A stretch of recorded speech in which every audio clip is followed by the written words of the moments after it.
Перспектыва новага Чарнобылю. Каму і навошта пагражае Лукашенко. Адсутнасць рынкаў да Пхеньяна давядзе, чым разлічыцца Паўночная Карэя за паабяцаныя беларускія харчы. І кожны пяты. Партрэт беларускага дзіцяці ў Міжнародны дзень дзяцей. Панядзелак 1 чэрвеня, 19 гадзіна. Аб'ектыў, я Валер Руселік. Вітаю гаспадарства і запрашаю на выданне.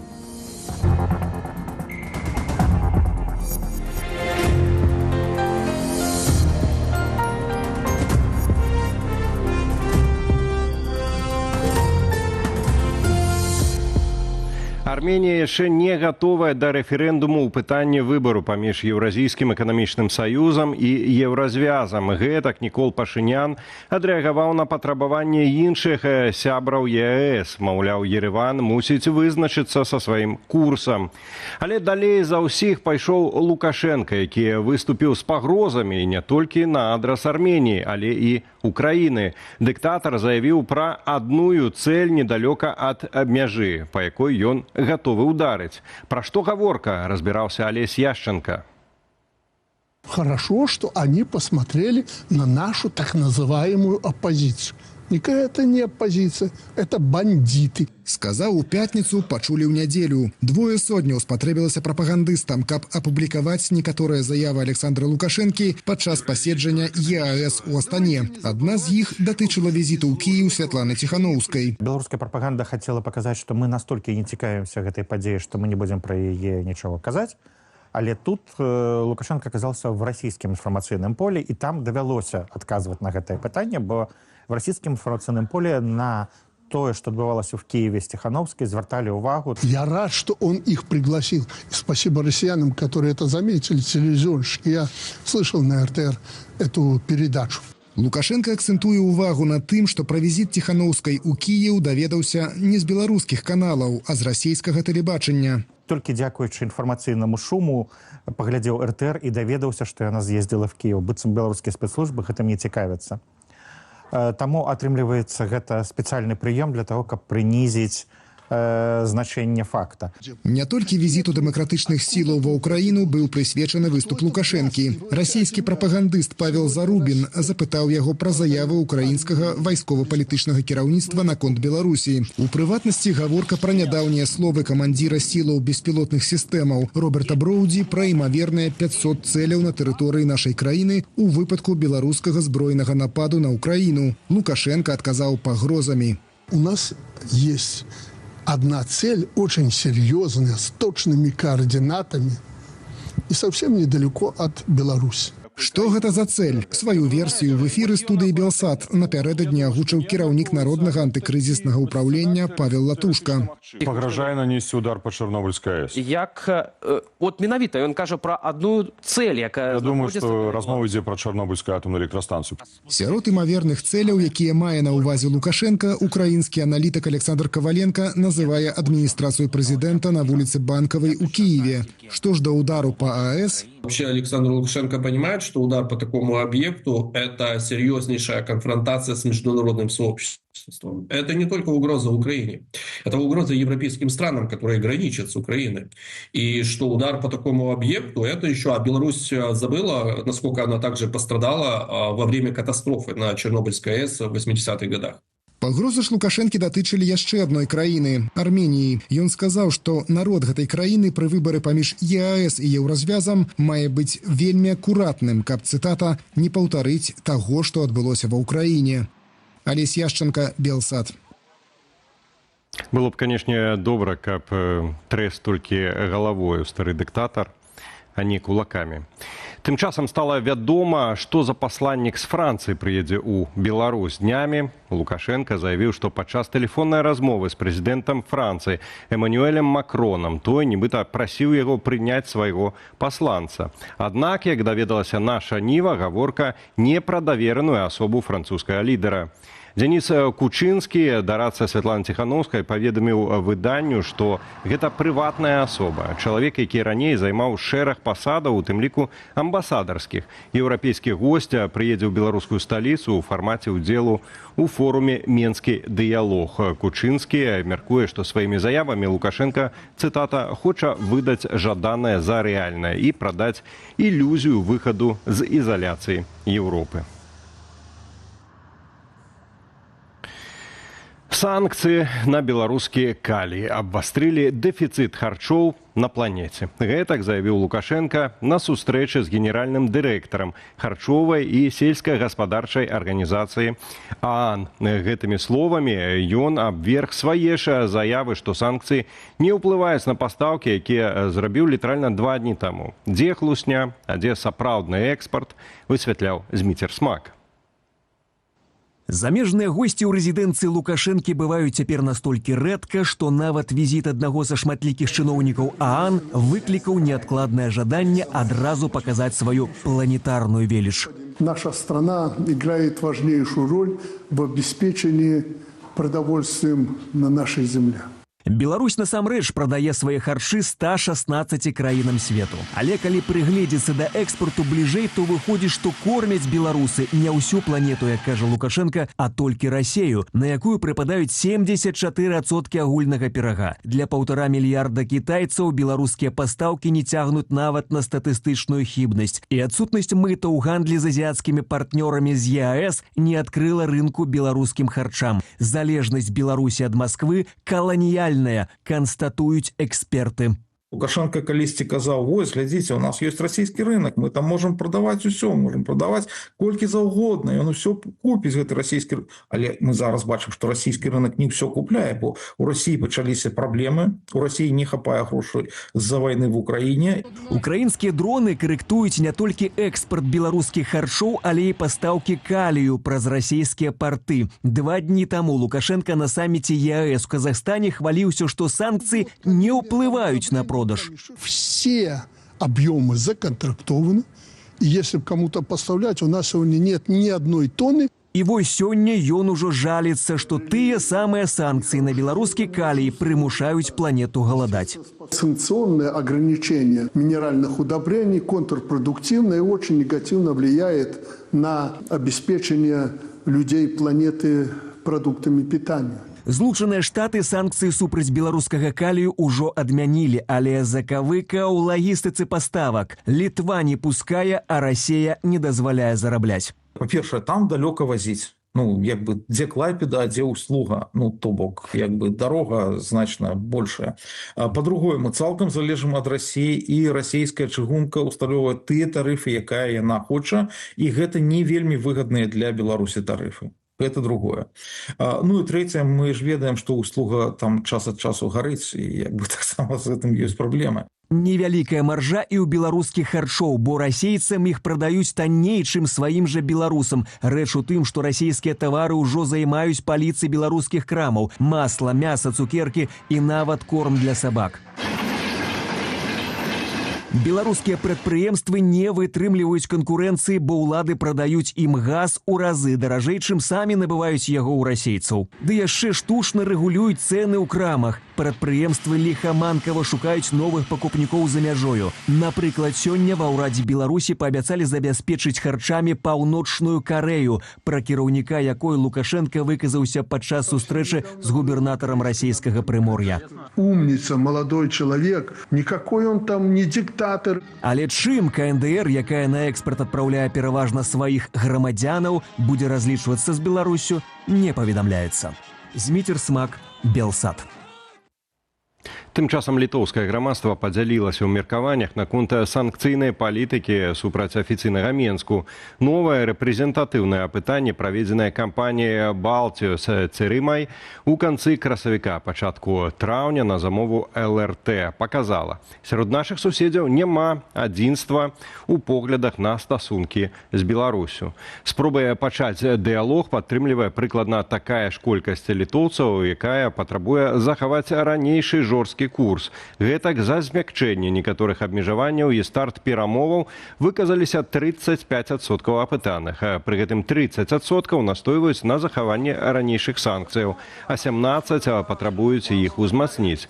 За поўнае скасаванне санкцыйных спісаў выступаюць толькі 11% рэспандэнтаў. Аналітыкі звязваюць падобныя настроі са стомленасцю людзей ад вайны і агульнага напружання. У канцы траўня Радыё Свабода паведаміла, што ЗША просяць, у тым ліку Літву, зняць санкцыі з беларускіх калійных угнаенняў. Літоўскі міністр замежных справаў Кястуціс Будрыс у адказ на гэта заявіў, што пакуль што няма падставаў для перагляду абмежаванняў ЕЗ.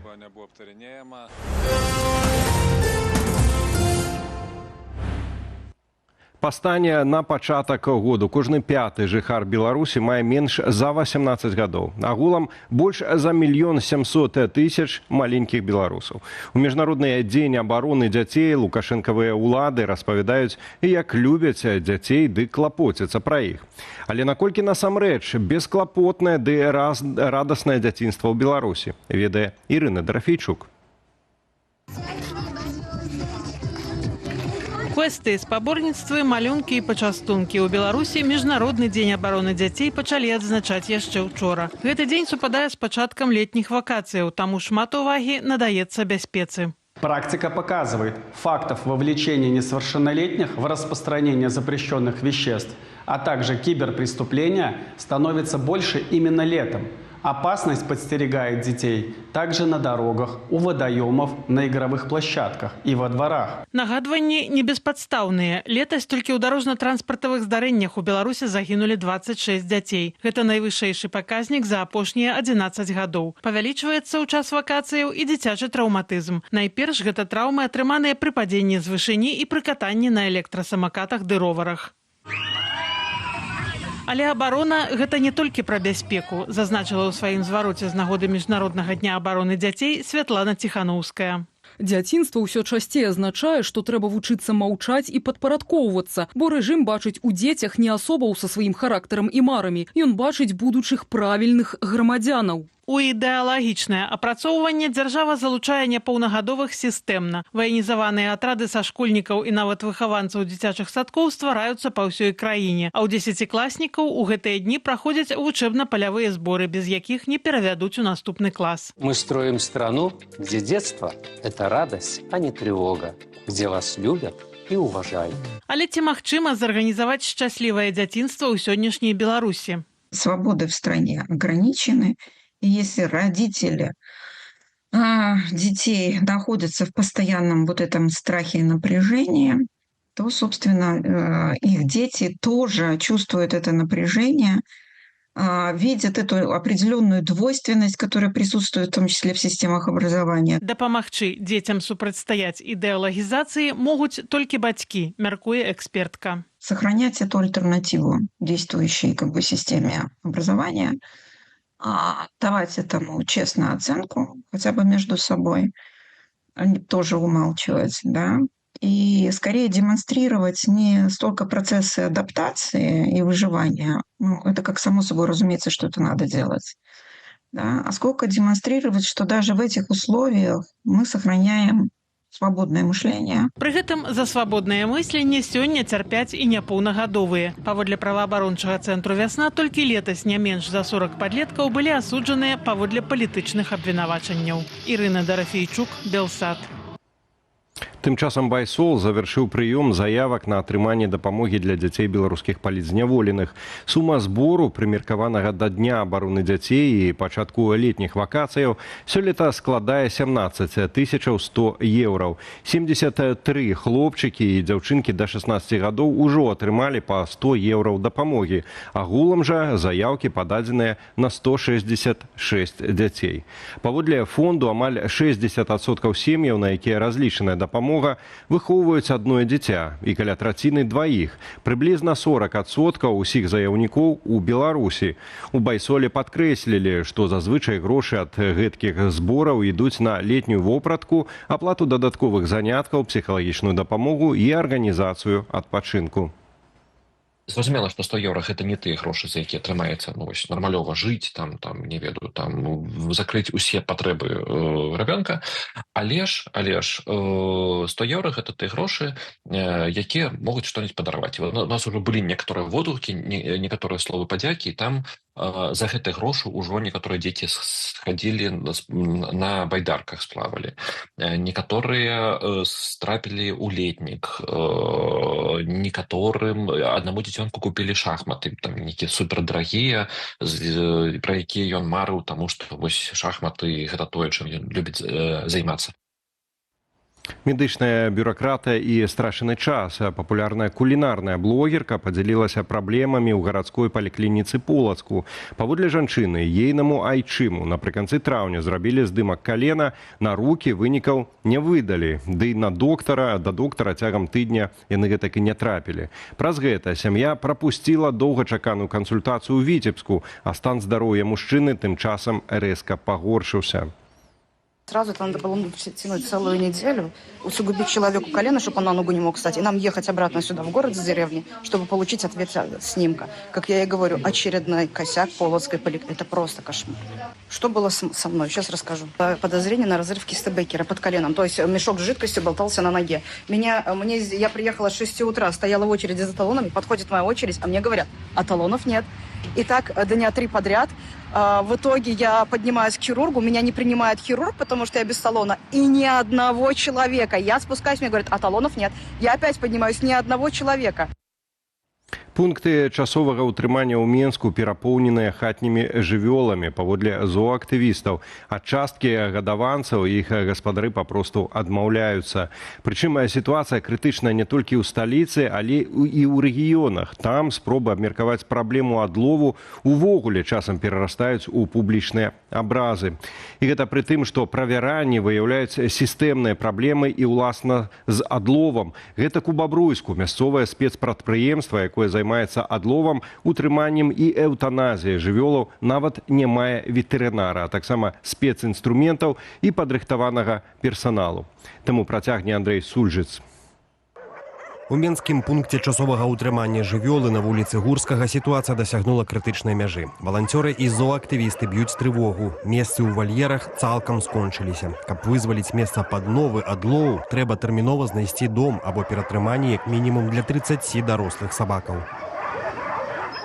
Учора прывезлі 6 сабак, а сёння 13. Просто ўдумайцеся ў гэтую колькасць. Цяпер занятыя абсалютна ўсе вальеры і пакоі. Сабакі стаяць па двое-трое, і месцаў няма. Зусім няма. Наагул няма. Некаторыя зоаабаронцы звязваюць масавую адмову ад гадаванцаў з абавязковую рэгістрацыяй хатніх катоў і сабакаў з 1 ліпеня. З гэтай нагоды таксама ўводзяць падатак на іхнае ўтрыманне. У Менску стаўка складае трошкі больш за 11 рублёў за квартал. Камунальнікі будуць вылічваць нелегальных гадаванцаў праз ветэрынарныя клінікі, зоагатэлі і нават па скаргах суседзяў. За адсутнасць рэгістрацыі штраф ад 1 да 15 базавых. Пасля прыняцця новага закону, каб не рэгістраваць жывёліна, у іх цягнуць адусюль масава і здаюць ва ўсыпалку. Хатніх, безабаронных. Сітуацыю пагаршае і тое, што службы адлоўліваюць на вуліцах усіх жывёлінаў, нават тых, якія на самавыгуле. Напрыклад, суседнія смалявічы забяспечваюць менскі пункт дзясяткамі жывёлінаў, якіх уладальнікі чамусьці не спяшаюцца шукаць. Рэха праблемы адгукаецца і ў рэгіёнах. У Гомлі напружанне дасягнула максімуму пасля некалькіх нападаў сабакаў на людзей. Мясцовыя ўлады адразу ж абвясцілі жорсткі адлоў. Аднак сапраўдны выбух абурэння выклікала публікацыя ў газеце «Гомельская праўда». Аўтар агрэсіўна падтрымаў зачыстку вуліцаў, а зоабаронцаў ахрысціў канапавымі крытыкамі. Пагасіць інфармацыйны пажар паспрабаваў асабіста кіраўнік гораду Руслан Пархамович. На брыфінгу мэр супакоіў гараджанаў. Агнястрэльнай зброі камунальнікі выкарыстоўваць не будуць, а метады застануцца гуманныя, выключна са сродкамі для дыстанцыйнага усыплення. Андрэй Сульжыц, Белсат. Чаго здзіўляцца, што і сабакам цяжка жывецца ў Беларусі, калі ўладамі грамадзяне даведзены да таксама падобна стану. По аб'ектыве на сёння ўсё. Болей навінаў у нашых сацыяльных сетках і на старонцы belsat.eu. Інфармацыйны вечар працягваецца. Спадарства чакае студыя Белсат, якую мы правядзем разам з Вітаўтам Сіўчыкам. Вітаўце, табе слова. Валер, сёння ў нас будуць тэмы вельмі важныя і будзе вельмі цікавы госць. Абмяркуем пагрозу Украіне і Арменіі і якую шкоду можа прынесці гэта Беларусі, якую цэль для ўдару нібыта вызначыў узурпатар. Пра гэта і не толькі паразмаўляем з госцем студыі Белсат, дэпутатам незалежнасці, намеснікам старшыні Рады БНР Сергеем Навумчыкам. Заставайцеся з намі, упэўнены, будзе вельмі цікава.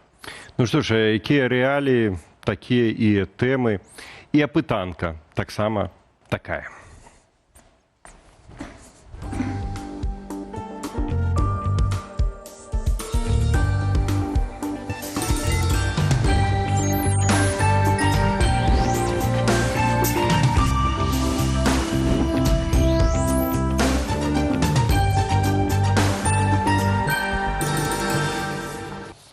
Ну што ж, загаварыў я пра апытанку для тых, хто упершыню далучыўся да эфіру Белсату, хаця не ведаю, ці ёсць такія ввогуле людзі, калі ёсць, то мы вас вітаем.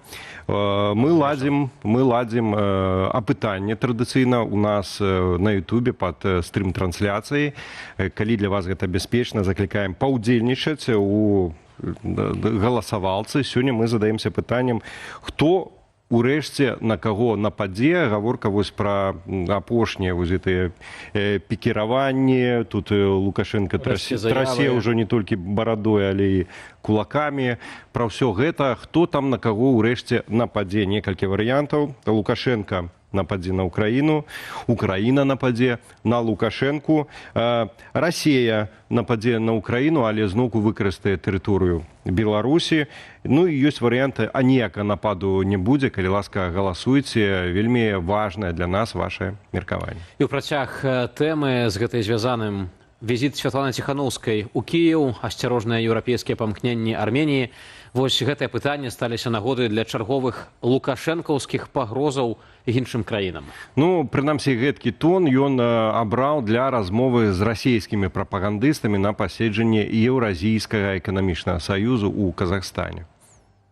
Пасля маўчання наконт прыезду Ціханаўскай у Кіеў Лукашенко нарэшце выказаўся. Пры гэтым сцвярджаў, што ўвогуле даведаўся пра паездку з расійскіх медыяў. Маўляў, пачуў на тэлеканале РТР.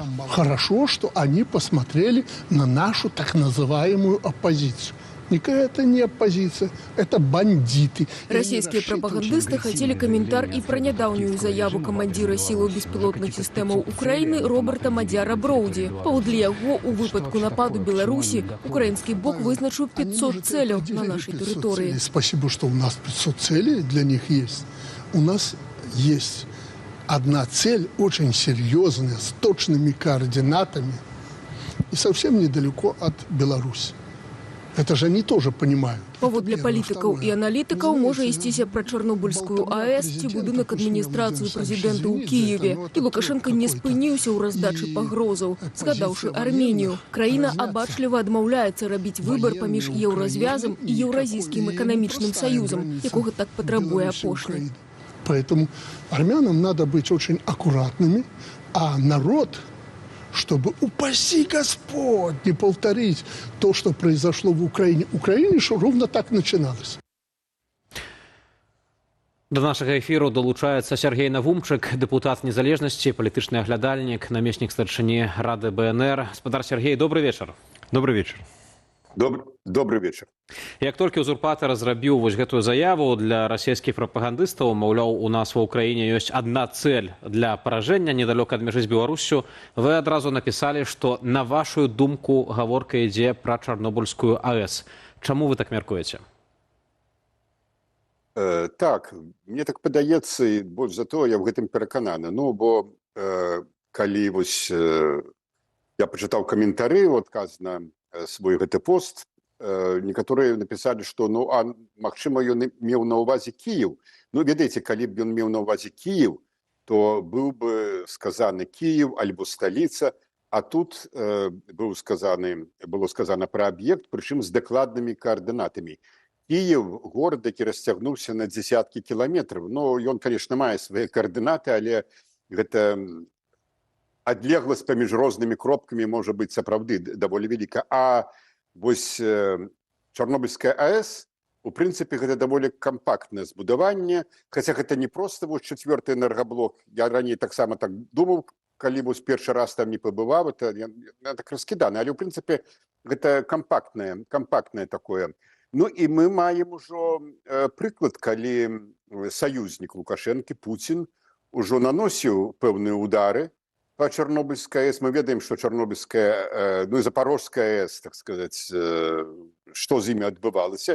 Таму вось такія элементы ядзернага шантажа, там не арэшнікам, не боеголовкамі з ракет, а вот так званым мірным атамам, яны абсалютна ў духу Лукашэнкі і ягонага патрона Пуціна. Ну, ў дадзенай сітуацыі гэта вось марыянетка Пуціна, Лукашенко гэта выказаў. Спадару Сергею, паслухайце, все мы пры гэтым ведаем, наколькі гэта балючая тэма, трыгерная тэма ввогуле для беларусаў, наколькі гэта велізарная траўма для беларускага народу, вось Чарнобыль, радыяцыя. Калі Лукашенко намякае у гэтым кірунку, то як ввогуле патлумачыць, гэта ж такая нелюбоў, наплявательства ў бок беларускага народу, альбо гэта, ну, хутчэй такія асаблівасці псіхічныя Лукашэнкі. Усе мы ведаем, як ён марыць мець ядзерную зброю, відаць, што ядзерную цацку яму не далі, ну дык хоць выкарыстаць чужую атомную станцыю ў нейкім сэнсе, вось як ядзерную зброю. Як вы думаеце? Я, спадар Валер, думаю, что тут и одно, и другое, и тут некалькі таких пластоў. Ну, вот вы сказали нелюбоў, у яго ёсць, безумоўна, нелюбоў і да беларускага народа, і да украінскага народа, але я дазволіў бы сабе нагадаць, што ўжо праз 3 тыдні пасля інаўгурацыі Лукашэнкі у 94-м годзе, я маю на ўвазе самыя першыя вот тыя выбары, якія яшчэ можна умоўна назваць выбарамі, Лукашенко аддаў распараджэнне пра пашырэнне тэрыторый, якія вярнулі вось у гэты севаабарот, якія перад гэтым за некалькі гадоў, скажем, з 90-го па 92 год былі выведзены з сельгазужытку. Яны і пры Кебічу вярталіся ўжо недзе з 93-го года, але тады, я памятаю, БНФ мы ўзнялі вялікі шум, гэта было запаволена, ну, у Кебіча былі нейкія такія стрымліваючыя маральныя ці якія яшчэ палітычныя, так сказаць, бар'еры. У гэтага ўжо не было ніякіх бар'ераў, і з таго вось часу вось гэтая зона, дзе вырошчваюць прадукцыю, забруджаная зона, я нагадаю, яна пашыраецца. Ну, пра якую тут любоў да народа можна казаць. Так што гэта ўжо 30 гадоў цягнецца. Другі, больш глыбокі пласт, канешне, ну, мы павінны проста разумець, вось калі чуем такого кшталту выказвання Лукашэнкі, што, можа быць, яму б і хацелася ударыць, але ён ведае цудоўна, якія будуць вынікі такога удару. І з боку Украіны, і, магчыма, не з боку Украіны толькі, бо гэта, ну, фактычна, это ядзерны тэрарызм. Это ядзерны тэрарызм на дзяржаўным узроўні. Ён абсалютна разумее, што калі яму было сказана, вось прыгаданым некалькі хвілінаў назад, камандуючым адной з груповак украінскіх войскаў Мадзіярам, што ёсць 500 метраў і што будуць нанесены удары, і мы цудоўна разумеем, што калі не на Чарнобыльскую АЭС, не на Киев, а на нейкі аб'ект палетіць дрон ці ракета з тэрыторыі Беларусі, то адказ не будзе такім, як ён быў у 22-м годзе. Ніякага адказу з боку Украіны, бо украінцы проста баяліся, абсолютно слушна яны гэта рабілі, яны баяліся ўцягнуць Лукашэнку ў вайну, ведаючы, напэўна, што Пуцін бы хацеў, каб ужо і беларускія войскі, не толькі расійскія з тэрыторыі Беларусі пайшлі. А зараз яны не баяцца, яны разумеюць, што ў іх абсалютна перавагай над Расіяй, над Беларусю датычна дронаў ва всякім разе, і удары будуць вельмі балючыя, у тым ліку балючыя, напэўна, персанальна для Лукашэнкі. Таму, канешне, у дадзеным выпадку, я думаю, што гэта проста психічная атака і такое устрашэнне, прыстрашванне Украіны. Безумоўна, абсалютна ясна, што ў інтарэсах Масквы. Яму Лукашэнку даўно ўжо наплеваць, як выглядае Беларусь у такой сітуацыі. Яму наплеваць на гэта з 95-го года, як мінімум, калі ён зганьбіў проста нацыю, змяніўшы сцягі герб, зрабіўшы проста пасмешышча з краіны. у вачах цывілізаванага света. Ну і тут яму, конечно, наплевать, што вось хтосьці можа асацыяваць Беларусь вот з такімі пагрозамі. Хаця, конечно, разумныя людзі, ну, уяўляюць, што гэта не беларускі народ, а гэта вот узурпатор. У нас таксама ёсць меркаванне вайсковага эксперта з Украіны Александра Каваленкі, які выказаўся наконт гэтай вось пагрозы ввогуле пра гэтую ідэю удару па чарнобыльскай атамнай электрастанцыі. Давайте разам паслухаем, а потым вернемся да нашай размовы. Пагражае нанесці удар па Чарнобыльскай АЭС. От менавіта ён кажа пра адну цэль, якая знаходзіцца... Я думаю, што размова ідзе пра Чарнобыльскую атамную электрастанцыю. Спадарства, гэта было акурат выказванне Паўла Латушкі напярэдадні ў нашым эфіры. Ён таксама, як і спадар Сергей, выказаў меркаванне, што мае быць удар па ЧАЭС. В сэнсе, вось гэта меў на ўвазе Лукашенка, але, наколькі я памятаю, у нас таксама ёсць выказванне і эксперта, уласна, з Украіны адносна удару па ЧАЭС. Давайте послушаем. Конечно же, это может быть и Чернобыльская АЭС, безусловно, разрушить купол безопасности, но саркофаг. Но тут интересный момент. А вообще Александр Лукашенко понимает, что удар по такому объекту – это серьезнейшая конфронтация с международным сообществом. Это не только угроза Украине, это угроза европейским странам, которые граничат с Украиной. И что удар по такому объекту, это еще... А Беларусь забыла, насколько она также пострадала во время катастрофы на Чернобыльской АЭС в 80-х годах. Последствия, растянувшиеся на десятилетия, на поколения. То есть Лукашенко, если он подразумевает именно Чернобыльскую АЭС, то это еще большее безрассудство, нежели грозить вообще орешникам Украине либо ядерным оружием.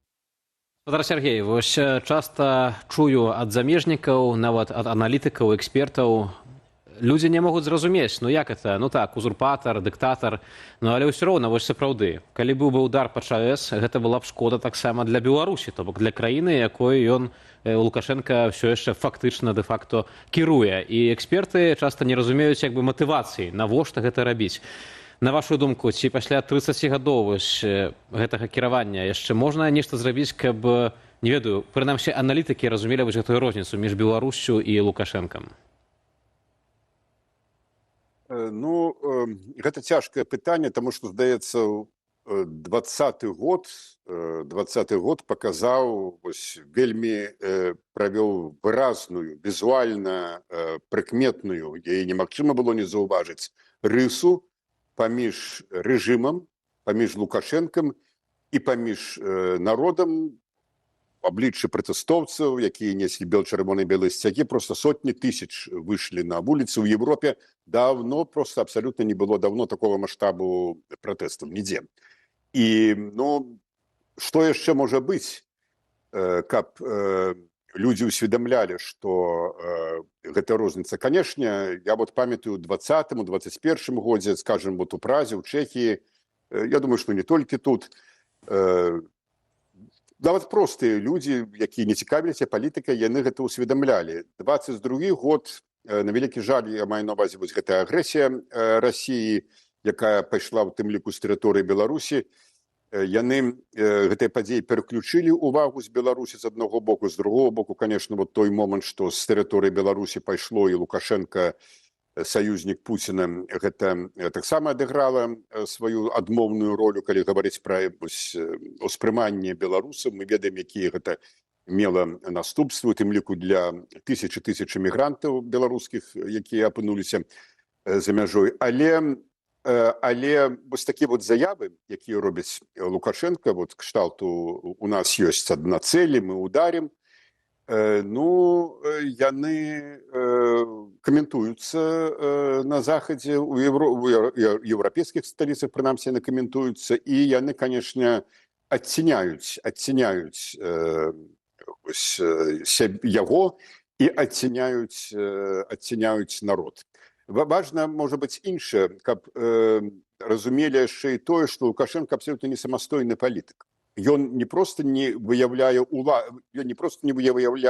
волю беларускага народа, гэта абсолютно ясна, это ўжо дзесяцігоддзі, але ён нават свае жаданні не можа выявіць, бо ён цалкам проста 100% залежыць ад Масквы, абсалютна ад Пуціна. І часам яго выкарыстоўваюць, ён можа быць, яму непрыемна гэтую ролю гуляць, ну а што ж зробіш? Вымушаны гуляць гэтую ролю, бо можа страціць уладу, і, відаць, не толькі ўладу, і жыццё, напэўна, ён цудоўна разумее, што якія магчымасці ў Пуціна ў гэтым сэнсе. Таму вот ён вымушаны гуляць такую ролю, але гэта ні ў якім сэнсе, безумоўна, яго не апраўдывае. Это можа быць для біёграфа, які калі-небудзь будзе пісаць ягоную біяграфію, будзе элементам нейкага аналізу. Ну, цікавы там для 20-30 гісторыкаў і там такой жа колькасці псіхіятраў. А для сусветнай супольнасці, для беларускага народа гэта ўжо не мае ніякага значэння, бо ніякай волі беларускага народа ён не выяўляе давно. Спадар Сергей, ці можна разглядаць яшчэ одну версію? Шмат мы гаворым пра псіхічны стан Лукашэнкі, і тут у такой размове немагчыма не згадаць ягоны страх перад наступам магчымым, пра які гаварылі, напрыклад, беларускія добраахвотнікі, гаварылі ў тым ліку і з ЗСУ пра такую магчымасць наступу, каб знесці рэжым Лукашэнкі. То вось шантаж гэтай тэрарыстычнай атакай на Чарнобыльскую атамную электрастанцыю ці можна разглядаць таксама як жаданне Лукашэнкі, калі што, стварыць такі сабе бар'ер, дзе абсалютна ўсё нежывое, бар'ер ад таго, каб не прайшоў ніхто з поўдня і не знёс яго, альбо все-таки ў час дронаў гэта не так ужо істотна. Так, спадар Валерый, я згодны з такой дифферэнцыяванай ацэнкай. Я маю на ўвазе, што адбылася дынаміка за пэўны час, бо калі ў 22-23 годзе, ну і нават апаненты некаторыя Лукашэнкі казалі, што полк Каліновская ці нейкае іншае фармаванне войдзе там на танках пад чырвона-белымі сцягамі, як нож сквозь масла дойдзе да Менску і будзе перамога. Ну, я не буду даваць, так сказать, экспертных, я давно ўжо не служу ў войску, і тут трэба, так сказать, чыста военно-тэхнічнага пункту гледжання гэта разглядаць. Канешне, ну, во всякім разе, зараз мы разумеем, што гэтага не адбылося, але вот за гэтыя 2-3-4 гады адбылося іншае. Сапраўды, вайна цалкам, так вайна, як мы яе разумелі, там танкавыя батальёны і гэтак далей, все. Гэта прыблізна тое ж самае, як свой час танкі змянілі кавалерыю, конніцу, якая проста адышла ў нябыт, а танкі. Вот зараз таксама танкі, яны не тое, што каб перасталі адыгрываць сваю ролю, не, конечно, але галоўнае ўжо не яны. Вось гэтыя зоны, кіл-зоны, там 20-30 кіложметраў, ну, мёртвыя зоны, якія ствараюцца, і дроны, якія далетаюць там, Бог ведае, за 500, за 1000 мы бачым кіламетраў, калі мы гаворым пра нейкія аб'екты ў Расіі, і яны знішчаюцца, ну, то Беларусь значна меншая краіна, чым Расія, чым нават еўрапейская частка Расіі.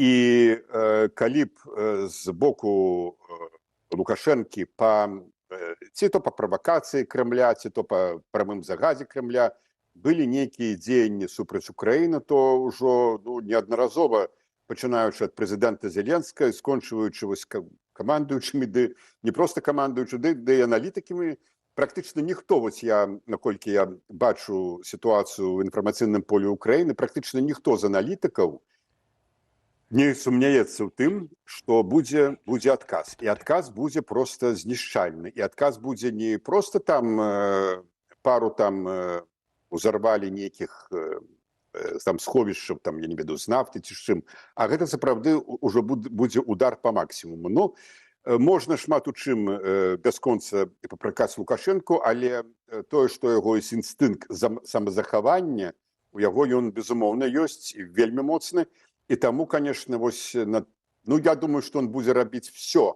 каб устрымацца ад такой авантуры, але зноў жа падкрэсліваю, што ён цалкам на кручку у Пуціна. І калі яго прыціснуць да сцяны, то, на жаль, могуць быць, так сказаць, самыя непрыемныя для Беларусі наступствы. Спадар Сергей, ёсць яшчэ адзін сцэнар непрыемны для Беларусі і Украіны. Это калі мы вайна змяняецца, часы змяняюцца, але што застаецца нязменным, гэта злачынная прырода крамлёўскага рэжыму, і ўсе мы ведаем, як яны любяць дзейнічаць як тэрарысты. Мы памятаем, як Пуцін казаў, што мы будзем хавацца за спінамі жанчын і дзяцей у Крыме, калі там акуповваць пойдзем, то тут Лукашенко, па сутнасці, дае магчымасць Крамлю схавацца за ягонымі словамі і ўчыніць правакацыю. Што, калі удар па Чарнобылю нанесуць расейцы, а потым, напрыклад, альбо замест Чарнобылю нанесуць удар умоўна пад украінскімі сцягамі па Астраўцы. Наколькі вось такія варыянты рэалістычныя сёння, на вашу думку? Ну, мы можам разглядаць якія заўгодна варыянты. На вялікі жаль, жыццё паказвае, што тое, што там учора лічылася немагчымым, нерэалістычным і абсурдным, сёння, хаця і застаецца абсурдным, але ўжо перастае быць нерэалістычным, а робіцца рэалістычным. Такое таксама можа быць.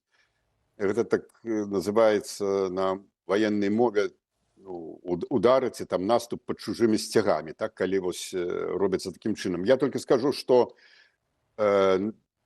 выглядае так, што нават калі расійскай зброі быў бы нанесены удар з тэрыторыі Беларусі, нават не толькі па Чарнобылі, па нейкім іншым аб'екце, то я думаю, што з боку Украіны ён бы расцэньваўся менавіта як удар з боку Беларусі, і яны білі па тэрыторыі Беларусі. Ну, гэта ўжо, так сказаць, нават па міжнародным праве яны маюць на гэта права. Пытанне, ці гэта разумна было б, ці неразумна, ці трэба было б сціснуць зубы і не накручваць вось гэтыя чарговыя віткі канфлікту, бо скончыцца сапраўды можа ядзернай зброі, гэта іншае пытанне, але тое, што любая краіна мае права абараняцца, ну, гэта несумненна. Вот гэта вот мы, калі мы гаворым пра тое, што можа быць учыненая правакацыя, і калі мы, во всякім разе, калі палітыкі і аналітыкі некаторыя пішуць, што вось, ну, хочацца разлічваць на тое, што будзе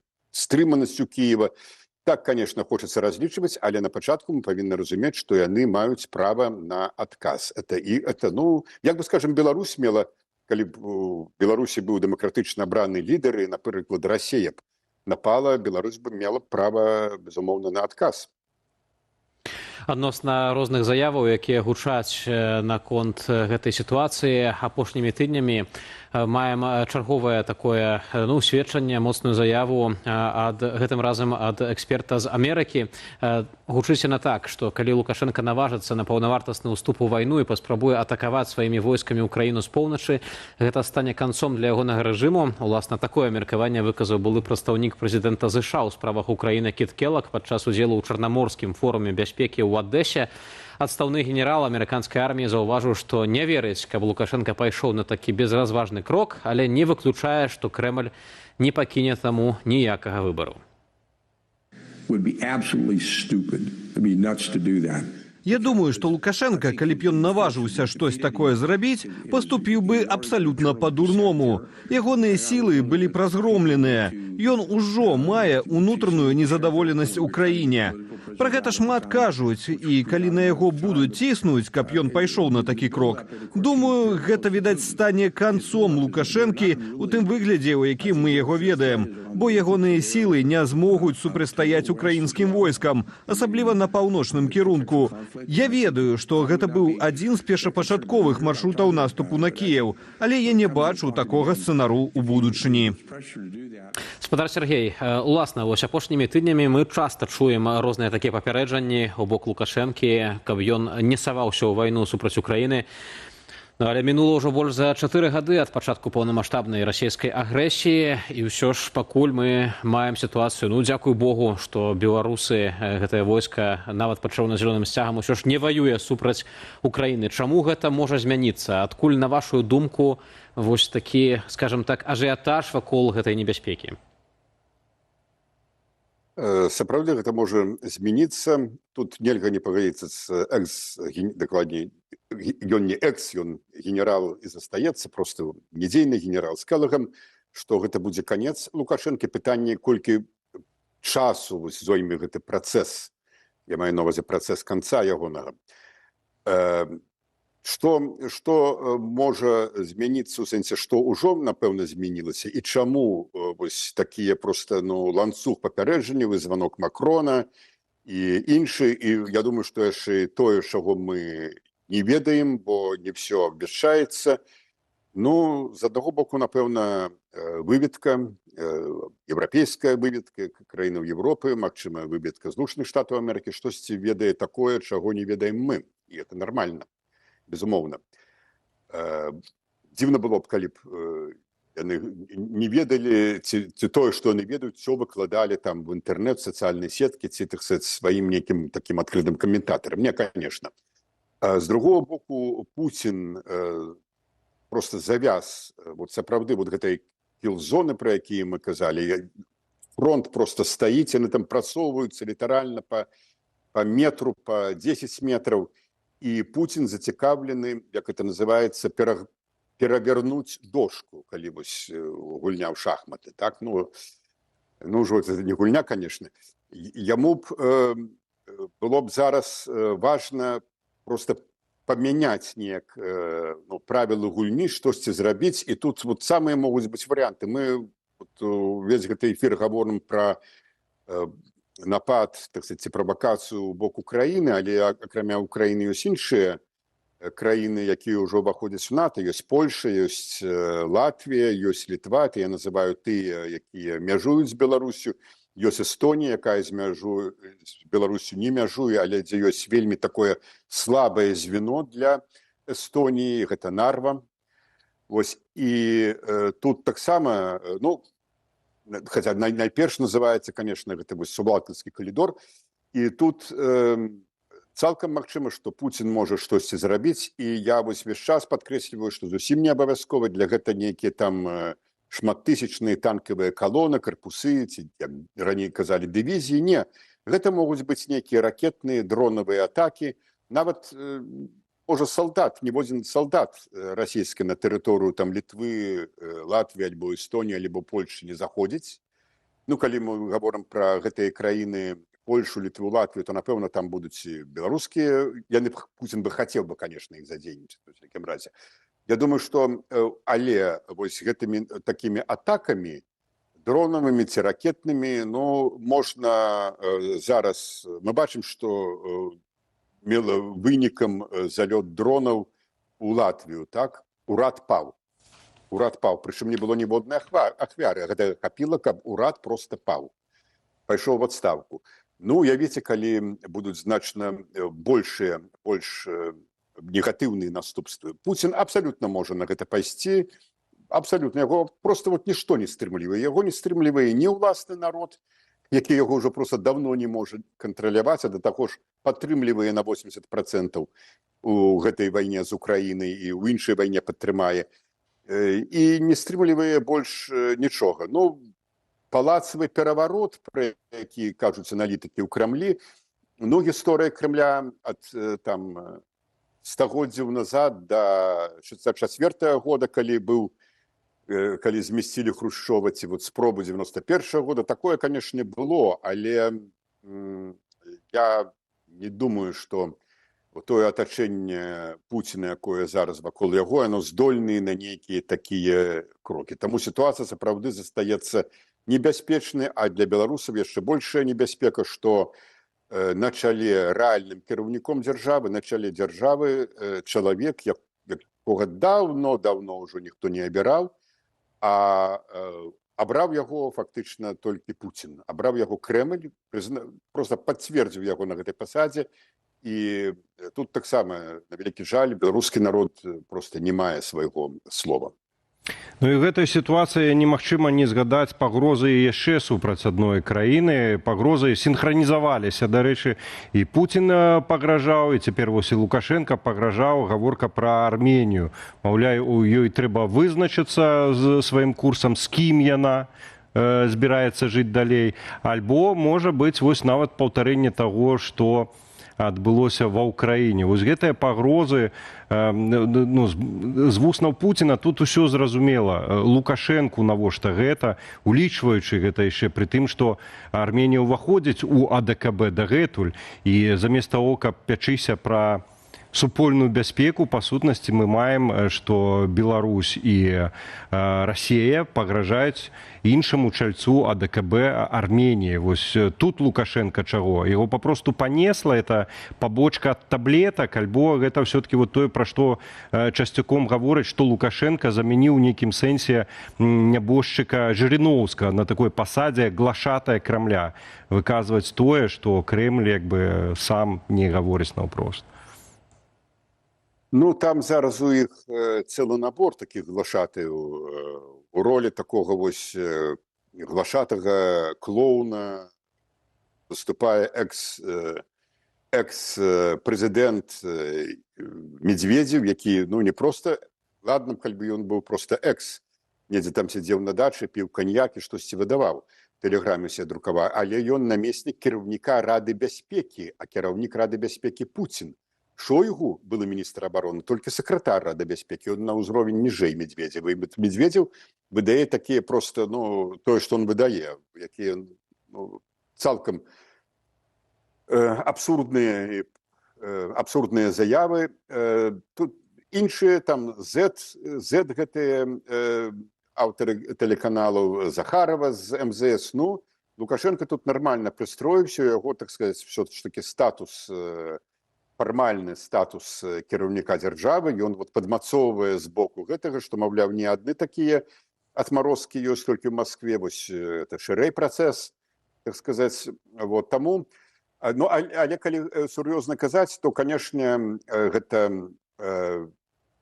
я думаю, што, безумоўна, што Арменію гэта насцярожвае, тым больш перад выбарамі, мы ведаем, што там адбываецца, як засылаюцца і туды людзі, з Москвы тысячамі просто, каб яны, грамадзяне Арменіі, якія там жывуць у Москве, каб яны галасавалі. І вось такі шантаж, і паліўны шантаж, які заўгодна. Зусім не выпадковая вот эта вот прагаворка, так, Лукашэнкі, што в Украіне так пачыналася. Ну, зрэшты, он паўтарыў тое, што казаў і Пуцін, што в Украіне так пачыналася. Так, аказваецца, не з нацызмам, як Пуцін казаў, в Украіну пайшлі змагацца, так, а пайшлі знішчаць Украіну, каб яна не замацоўвалася там, дзе яна павінна быць і дзе Беларусь павінна быць, у Европе, там, дзе ёй месца. Гэта вот просто абсалютна яны самараскрыліся. І гэта, безумоўна, для Арменіі вельмі такі непрыемны момант. Зараз Арменія апынулася ў цяжкай сітуацыі. Вось досвед Пашыняна як палітыка, ён якраз вот паказвае, ну, абсолютную бессэнсоўнасць спосабаў нейкіх заігрывання, бо Пашынян пасля свайго абрання яго быў перыяд, калі ён шукаў падтрымкі ў Крамлі, калі ён рабіў нейкія дыпламатычныя прыёмы, там левай рукой дастаць, там левай пяткай дастаць там правае ухо, можна таксама было б гэта зразумець, апраўдаць, у такіх вот умовах было, але все это паказала, па-першае, азербайджанско-армянская война, что было абсолютно все бессенсовно. Армению, члена АДКБ, Москва, якая фактично кіруе АДКБ, она не падтрымала. Это вот просто, ну, калі говорить про здраду палітычную, ну, лепшы прыклад, так? Ну и тое, что вось зараз бачна. Таму, безумоўна, ну, толькі застаецца спадзявацца, што Арменіі удасца утрымацца. На вялікі жаль, не ўдалося утрымацца Грузіі, на шчасце ўдалося утрымацца Малдове. Ну, вот гэтыя прыклады Малдовы, якой удалося утрымацца, дай бог, удасца Арменіі, яны, ну, абнадзеяваюць, што ўсё ж такі вот гэты працэс паглынання, рэстаўрацыі імперыі, ён не абсалютна такі пераможны, просто не пераможны. Все ж такі дзе-нідзе яны спатыкаюцца, гэтыя гаспадары Крамля і іх халуі, і не атрымліваецца ім сім зацягнуць у гэтае сваё, вярнуць народу гэтае імперскае стойла. Ну што ж, спадар Сергей, тут падаецца не толькі прыклад Арменіі ці іншых дзяржаваў, але нават наш беларускі прыклад у 91 годзе, калі адбыўся паўраспад вось гэтай савецкай, насамрэч расійскай імперыі, і вы да гэтага паўраспаду таксама, як дэпутат незалежнасці, прыклалі руку. Дзякую вам за гэта і дзякую за сённяшнюю аналітыку. Гэта дае акурат вось гэта гістарычныя моманты даюць нам таксама надзею на будучыню. Сергей Навумчык, дэпутат Верхоўнага Савета ў 90-е гады, а цяпер намеснік старшыні Рады БНР, быў з намі на відэасувязі. Ну а цяпер, спадарства, пасля такога глобальнага погляду, аналітычнага, мы пераходзім да навінаў у рэгіёнах. Гэта наша супольная рубрыка, якую мы робім разам з БГ Медыа. Распачнем з чарговай праявы паўзучай русіфікацыі. Днямі найстарэйшаму беларускаму гораду Полацку споўнілася 1164 гады. Да дня гораду улады паставілі новыя ўязныя знакі, і выглядалі б яны, можа, і файна, і эстэтычна, каб не адна дэталь. Надпісы па-расейску. Ну і гэтыя знакі выканалі ў выглядзе старажытнай лодкі, дадалі выявы полацкіх славутасцяў, крыжа Ефрасіні Полацкай і Сафійскага сабору у яго першапачатковым выглядзе і ў сучасным. Толькі вось вітаюць і праводзяць людзей па-расейску. Многія каментатары нават не заўважылі гэтыя акалічнасці, але некаторыя напісалі, што можна было б і па-беларуску. Што праўда, адзін надпіс на нашай мове ўсё ж такі зрабілі. З Полацку пачаўся свет, але літара «З» там адвалілася. Ну што ж, вельмі красамоўна это ўсё атрымліваецца. Зрэшты, нават этой расійскія надпісы, я вось там, ведаеш, падумаў, яны таксама адлюстроўваюць пэўны гістарычны перыяд у старажытным Полацку, гэта расійская акупацыя. Сапраўды так, але, Валерый, я ніколі гэтага не разумеў. Ну вось ты, напрыклад, там нейкі чыноўнік альбо нейкі дызайнер. Што трэба мець у галаве, каб па-расейску напісаць шыльду, якую ставяць у гонар старажытнасці Полацка, прытым, што Полацак-то куды больш стары за тую самую Маскву, а цяпер яны прыніжаюцца і... А я ведаю, што ў галаве вата. Ну што ж, ад ваты пераходзім да нечага больш такога, можа, канкрэтнага. Зазірнём у Маладзечна. Жыхары вуліцы Галубка ўжо не ведаюць, каму скардзіцца на свае разбітыя праезды, што выглядаюць як прасёлкавая дарога. Замест асфальту там яміны, лужыны ды гразь. Ну, все больш падобна на расійскія дарогі. Якога-кольвек рамонту, калі і дамагаецца, дык толькі са скандаламі. А потым праблема вяртаецца. І трэба пісаць ды тэлефанаваць ізноў.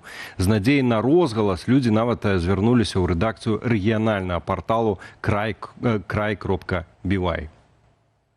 Проблема в том, что они неровные, с ужасными ямами. Нам их подсыпали 3 проезда, как эксперимент был у них. Но все равно, как бы я не скажу, что и тот проезд плохой, и первый проезд плохой. Наш самый ужасный центральный проезд. Они просто грейзер пускают раз в полгода. И то это со скандалом, да, пока мы не начнем жаловаться, звонить в горячие линии, тогда он приезжает. Когда они подсыпали вот эти проезды, было шикарно, на самом деле, было очень хорошо, было просто приятно ехать. Весной подсыпали этой? Да, это вот было, наверное, месяц назад. Ну все, вот прошел первый дождь, и все, и все косяки, все вылезло. Хотя бы подсыпать, как бы сделать ровную дорогу. Про асфальт нам сказали, мы писали в райисполком, нам сказали, даже не мечтайте. Бальшавітаўцы на стылі нашы, як нашы, не нашы чыноўнікі, подпісы, надпісы па-расейску, тут дарогі цяпер, як у Расіі, вось яны так стылізуюць, ставяцца да людзей аналагічна. Вось стылізацыя на ўзроўні. Ну, спадарства, тым і справа, што мы ўжо больш за 200 гадоў наш народ змагаецца, каб вырвацца з гэтага балота з пераменным поспехам. Спадзяемся, даб'емся свайго. Вяртаемся да навінаў, гэтым разам пераносімся на Палешще. Пенчукам кажуць рыхтавацца да маштабнага перакопвання вуліцы Цэнтральнай. Там пачынаецца рэканструкцыя цепласетак, што будзе трываць з паўгода. Ну, на самае папулярнае пытанне, ці будуць адмыслова адключаць ваду падчас ремонту, адказваюць, што не. І тут бы цешыцца, але ёсць падвох. Дзеля замены трубаў збіраюцца прыбраць алеі дарослых дрэваў, якія дзесяцігоддзямі раслі ў зоне цепласеткі. З мапы відаць, што маштаб высякання будзе істотным. Улады кажуць, што ўвосень зробяць кампенсацыйнае азеляненне і асцярожна дадаюць, што разгледзяць магчымасць высадкі падрослых дрэваў. У каментарах шмат тых, каго навіны засмуцілі, маўляў, палову Пінску высеклі, а азеляненнем ніхто не займаецца. Кажуць, што горад лысы. Калі холодна, там скрызнякі, калі горача, няма дзе схавацца ад сонца. Ну а пакуль новыя дрэвы вырастуць, то пройдзе дзесяцігоддзе. Ну і дадам рэмарку, напрыклад, у суседняй Польшчы дрэвы не чапаюць, нават калі побач будуюць шматкватэрныя дамы. Ну, прыкра гаспадарства бачыць, я вось як Камянчук таксама гэта назіраў, што ў маім дзяцінстве было багата дрэваў. Я як гарадзенец это таксама назіраў. Калісьці самы зялёны горад Беларусі быў, стаў абсалютна лысы ў цэнтры. Гэта нейкае змаганне, не ведаю, з прыродай. Я не ведаю, я не хачу тут нейкіх, можа, острых параўнанняў, але фанаты Оладара Пярсцёнку памятаюць, хто змагаўся з дрэвамі і што потым з гэтага рабілася. Гаспадарства, напрыканцы эфіру хацелася падсумаваць апытанне, як вы галасавалі ў YouTube трансляцыі. Пытанне было, хто на каго нападзе. Варыянт адказу: Расія з Беларусі на Украіну 45%, а ніякага нападу не будзе 41%, Украіна на Лукашэнку 7% і Лукашенка на Украіну 6%. На гэтым ставім кропку. Дзякуем за ўвагу. Для вас працавалі Валеры Руселік і мой цудоўны калега Вітаўт Сіўчык. Дзякуй гаспадарству і да новых сустрэч.